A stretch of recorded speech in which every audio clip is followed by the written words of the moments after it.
आओ यार टीवी देखते हैं, काफी दिन हो गए देखे हुए। मंगल पर जीवन की उम्मीद।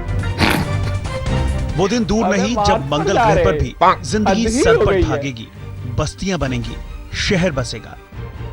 नासा के वैज्ञानिकों के ऐतिहासिक खुलासे से ये सब अरे बाप रे अब बाप। सच होता अरे दिख रहा है। प्रणव, नासा के भाई वैज्ञानिकों ने करोड़ों रुपए मंगल की खर्च करके तस्वीरें मंगल पर जारी जा कर रहे हैं। दावा किया है कि तस्वीरों में दिखने वाली धरती गहरी इनसे लकीरें संभल नहीं रही है, दरअसल पता नहीं क्या होगा बहते यहाँ पे पानी हमारी को दुनिया दर्शा का। रही है। यही सुधार लो, वरना पता नहीं इनको जाके मंगल में कौन सा जुगनू जुगनू करना है। हद ही हो गई है। यहाँ के तो इनके बरमूडा टैंक से समझ नहीं रहे हैं, वहां जाके पता नहीं कौन से दिल खोल के काम करेंगे। क्योंकि पानी की चलो कोई बात नहीं, इस पता नहीं क्या संभावना को फालतूपन जगा लगा देती रखा है। छोड़ो यार, नेक्स्ट चैनल पे चलते हैं। आओ अब बताएं तुम्हें हम क्यों जा रहे हैं। अच्छा प्रणव, यार भाई ये फुल स्क्रीन करिए जरा। हाँ अभी करता हूँ। सो गाइस, यहाँ पर जो हम मार्स में कॉलोनाइज होने की बात कर रहे हैं, इस पे सबसे बड़ा रोल जो प्ले करता है वो है हमारा मून। ओके, सो आप भी थोड़ा कंफ्यूज हो रहे होंगे कि यार बात तो मार्स पे जाने की हो रही है, मंगल पर जाने की हो रही है, तो यहाँ पर मून क्यों आ गया। जी यहाँ पर मैं बता देता हूँ कि अगर आज आप यहाँ पर धरती की रोटेशन की बात कर लें, अर्थ में लहरें उठने की बात कर ले, समुद्र के अंदर जो लहरें उठती हैं, आज हमारे यहाँ पर धरती में 4 सीजन है, 4 वेदर सीजन होते हैं। इन सब चीज जो मेजर रोल जो प्ले करता है वो चांद प्ले करता है। हालांकि सबसे बड़ा पॉइंट ये है कि आप सबको पता है जो धरती है वो सूरज का चक्कर लगाती है, सन को ऑर्बिट करती है, तो वो एक स्पेसिफिक एंगल पर टिल्ट होकर ऑर्बिट करती है, जो कि 23 डिग्री सेल्सियस तक बेंड होता है। तो यहाँ पर इस धरती की स्टेबल ऑर्बिट को, पाथ को कंप्लीट करने के पीछे का जो मेजर फोर्स जो होल्ड करती है वो मून ही है। जी हाँ गाइस, आज अगर हम इतने स्टेबली यहाँ पर बैठे हुए हैं, इतने आराम से अर्थ मूव कर रही है, इतना सब कुछ स्टेबलाइज्ड है, तो उसके सबसे पीछे का जो मेजर रीजन है वो हमारा मून है। तो अब आप भी सोच रहे होंगे कि यार बात तो यहाँ पर फिर से मार्स की जा रही है, तो मैं मून की कंडीशंस क्यों बता रहा हूँ। तो गाइस यहाँ पर मैं आपको बता दूं कि हर साल जो मून है वो अर्थ से 10 सेंटीमीटर दूर जा रहा है। तो अगर आज देखें और पिछले कई करोड़ों साल से देखें, तो आने वाले कुछ 600 मिलियन ईयर्स बाद शायद मून हमारी धरती से जाएगा। ऐसा भी एक दिन आएगा कि जब हम सुबह उठ के देखेंगे मून शायद यहाँ पर प्रेजेंट नहीं होगा।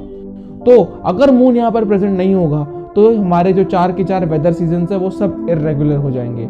हमारी धरती का जो नॉर्थ पोल के जो ग्लेशियर्स हैं, जो साउथ पोल का पूरा ओशन है, वो सब का सब इक्वेटर की तरफ अट्रैक्ट हो जाएगा, मतलब कंप्लीटली तबाही। एंड यहाँ पर अगर हम समुद्र की बात करें तो समुद्र के जितने भी जीव हैं, ओशन के जितने भी स्पीशीज हैं, सबकी सब खत्म हो जाएंगी, क्योंकि जो यहाँ पर टाइड फॉर्म होती है, जो वेव फॉर्म होती है, वो हमारे मून के इफेक्ट के कारण होती है, मून की ग्रेविटी के कारण इफेक्ट होती है। तो जब यहाँ पे मून की फोर्स खत्म हो जाएगी तो यहाँ पर वेव फॉर्म नहीं होंगी, और जब पानी ड्रैग होना बंद हो जाएगा तो वो अपने डेप्थ तक ऑक्सीजन नहीं ले जाएगा। तो जब ऑक्सीजन ही नहीं जा पाएगा तो यहाँ पर मरीन लाइफ कंप्लीटली वैनिश हो जाएगी। तो देखा जाए तो अगर मून यहाँ पर वैनिश हो जाता है तो अर्थ पूरी की पूरी खत्म हो जाएगी, एकदम वैनिश हो जाएगी। तो इसीलिए हमारे लिए मार्स पर शिफ्ट होना बहुत ही ज्यादा इंपॉर्टेंट है, क्योंकि अगर हम आज स्टार्ट नहीं करेंगे तो कभी भी हम वहां तक पहुंच नहीं पाएंगे। अगर देखा जाए तो मार्स में कॉलोनाइज होने के लिए हमें आज भी कई हजार साल भी लग सकते हैं, तो हमें आज से ही बिगिनिंग करनी होगी। फोक्स, अगर हम दूसरे मेजर रीजन की बात करें, विद द टाइम बिंग सन का कोर का साइज डिक्रीज होता जा रहा है और दूसरी तरफ सन की आउटर लेयर्स का साइज इंक्रीज हो रहा है। माइट बी सस्पिशियस बट ऐसा हो रहा है। अगर हम साइंटिफिक कैलकुलेशंस पर चलें तो हर 1 बिलियन ईयर के बाद सन 10% से ज्यादा हॉटर हो रहा है, और इसी 1 बिलियन ईयर के चलते अर्थ का एवरेज टेम्परेचर 300 डिग्री सेल्सियस तक पहुंच चुका होगा। इतना हॉटर कि हमारे ओजोन लेयर भी खत्म हो चुकी होगी, जिसके कारण UV rays, harmful UV radiations earth के अंदर पेनिट्रेट कर चुकी होगी। इसके अलावा हमारे रिवर्स, ओशंस, सब सारा का सारा वाटर इवेपोरेट हो चुका होगा।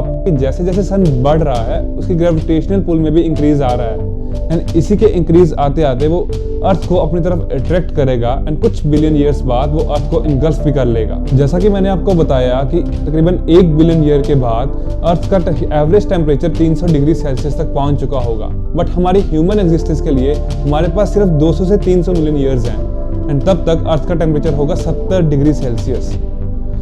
सो इसका मतलब आप ये मत सोचिए कि 200 से 300 मिलियन ईयर्स काफी ज्यादा हैं, क्योंकि अगर हम आज शुरू करेंगे तभी तो हम उस टाइम पर जाकर फुली रेडी हो पाएंगे मार्स पर मूव होने के लिए। Guys, let me give you a brief about Mars mission 2021 जो कि 6 महीने पहले शुरू किया गया था एंड अब इस 18 फरवरी को इसका परसेवरेंस रोवर मार्स की सतह पर लैंड करने वाला है। एंड ये परसेवरेंस रोवर इस बार अपने छोटे भाई को भी साथ लेकर गया है जिसका नाम है इंग्विरिटी। इस इंग्विरिटी का यही काम है कि मार्स के ऊपर फ्लाई करना, दूर दूर तक जाकर मार्स की पिक्चर्स को क्लिक करके एक 3D मैप को बनाना। एंड दूसरी तरफ परसेवरेंस रोवर का काम है मार्स की सतह पर घूमकर वाटर सैंपल्स, सेल्स लाइफ को डिटेक्ट करना एंड इसके अलावा रॉक सैंपल्स को कलेक्ट करके नासा पर भेजना थ्रू सैटेलाइट। एंड ये सारा का सारा काम मिशन मार्स 2021 का डिसाइडेड है एंड ये हमारी ह्यूमन एवोल्यूशन के लिए काफी ज्यादा इंपॉर्टेंट है। इसी के साथ हम आपसे अलविदा लेते हैं। अगर आपको ये वीडियो अच्छी लगी हो तो इसे आप लाइक कीजिए, शेयर कीजिए एंड कमेंट कीजिए। एंड तब तक के लिए keep yourself safe and good bye.